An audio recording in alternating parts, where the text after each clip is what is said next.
Welcome to the second last instalment of the story of Mary Jones. Mary has walked for a long way, 25 miles indeed, and as she approaches the town of Bala, well, it's getting dark, it's getting late, and she comes to that town not knowing anybody and wondering who she would be able to meet, who could tell her where to find the home of Mr. Edwards and ultimately the home of Dr. Charles, the man she's been told could get her a Bible. She's excited. She's probably very nervous. She puts her shoes on, which she's carried all the way, and she comes down the brow of the hill and she can see the candles flickering in the cottage windows. And with renewed energy and determination, she sets off down the hill. And as she goes from house to house, she's no idea what house Mr. Edwards lives in or Mr. Charles lives in. She begins to knock the door of this house and that house and ask questions. And the people were very kind. This little girl, she wasn't very big, though she's about 15 or 16 years of age at this time. Looking for this home, door to door, they gave her information. She eventually runs up the path to this house, to a large door, and she knocked with anticipation. She says, "Is this where Mr. Edward lives?"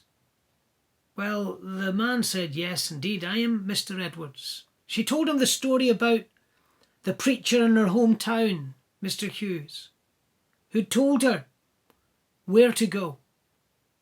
And she says, "I want to see Mr. Charles. I need to see him tonight." Well, the man says, "Tonight's too late. You couldn't see him tonight, but he'll be home early. We'll go to him early in the morning to his home and we'll ask him." Well, this man and his wife take him in, give her a meal, give her a bed and pray with her, and they tell her, "Listen, you try and sleep." Well, she's very excited and she could hardly sleep. So excited as she wonders just what will happen.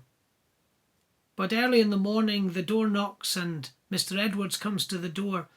"Mary," he says, "are you awake? I see a light in Dr. Charles's window. He's busy at his desk already, I would imagine. We'll go over and see him."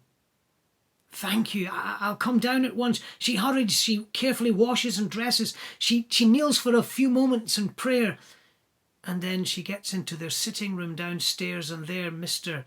Edwards and his wife are there with a hot drink of milk for her. "Drink your milk," they say. They could see she was trembling and nervous.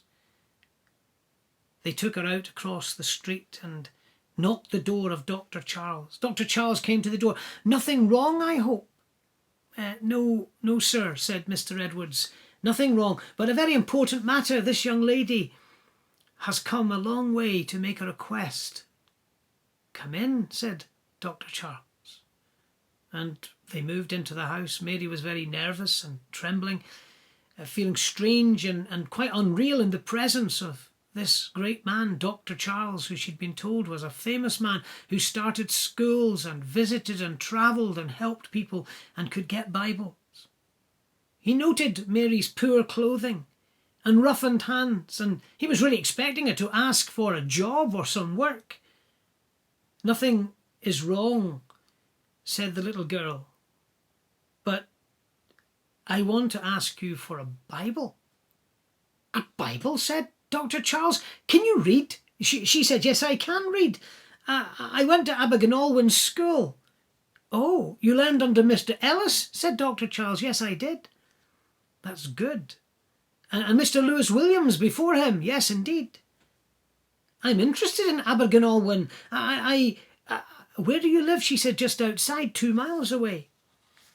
Mary was beginning to feel a little stronger by this stage, a little more at ease.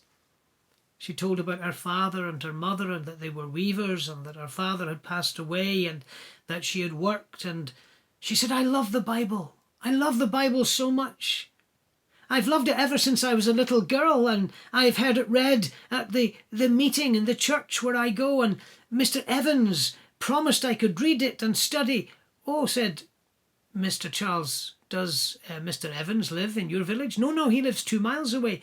And you walked every Saturday there to study the Bible?" "I did, and do you remember any of it? And she began to quote Psalm 23 and Psalm 104, praise the Lord, O my soul. And she said, I think about the Psalms. In fact, I was repeating them to myself last night as I walked. Her face glowed, her eyes shone.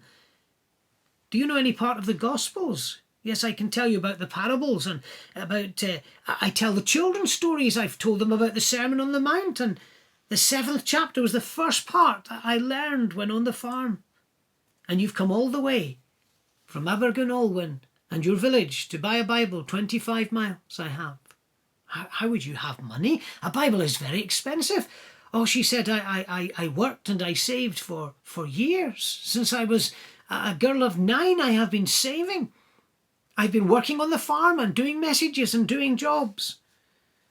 Dr. Charles looked to his friend Mr. Edwards and he said, oh dear, this girl, she desperately wants a Bible and she can read and she has saved so hard and she has the money, but I have no Bibles.